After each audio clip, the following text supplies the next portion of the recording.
Xadrez. Os dois bispos. A principal fraqueza de um bispo, comparado ao cavalo, é que ele só pode defender casas de mesma cor. Assim, metade do tabuleiro é inacessível ao bispo. Isso muda, no entanto, quando você tem dois bispos, pois os bispos trabalham juntos para controlar o tabuleiro inteiro. Os dois bispos são uma força potente, especialmente quando a posição está aberta. As brancas não têm um par de bispos ainda. O termo dois bispos ou par de bispos é usado para descrever uma posição onde um lado tem dois bispos e o outro perdeu um dos bispos em uma troca. No entanto, as brancas têm um plano em ação, o qual levará as pretas a conceder seus dois bispos. Primeiro, como as brancas podem abrir a posição e começar a causar problemas para as pretas? As brancas fazem um avanço tipicamente desejável em posições com o peão da dama isolado. Desta forma, elas abrem linhas. Se as pretas não capturarem o peão branco, elas terão grandes problemas devido à pressão ao peão E6.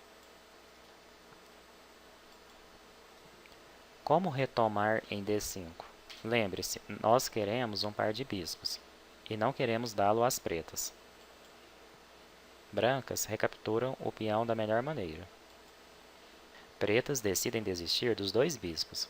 É uma decisão discutível, e há uma variação em que as pretas não desistem de seus dois bispos, veja.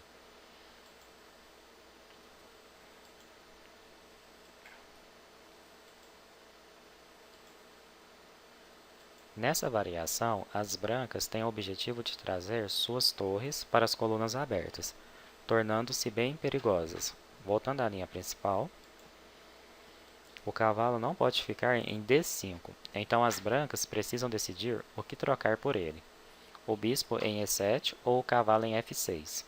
Nessa posição aberta, é certamente melhor trocar o cavalo pelo bispo das pretas. Agora, qual é a melhor maneira de terminar o desenvolvimento e colocar a posição das pretas sob pressão? As brancas desenvolvem seu bispo, cravando o cavalo em F6. Esse é o melhor lugar para o bispo. Quando você começa a ver o bispo das brancas em A2 exercendo uma pressão de longo alcance, enquanto o bispo em G5 aplica pressão direta cravando o cavalo, vemos que os dois bispos estão trabalhando muito bem juntos para causar problemas táticos no campo das pretas.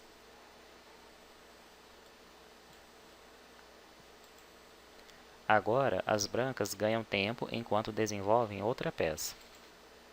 A torre vem para uma linha aberta enquanto ataca a dama preta. Note que nessa posição os bispos brancos são superiores aos cavalos pretos. Agora, veremos como o jogo continua.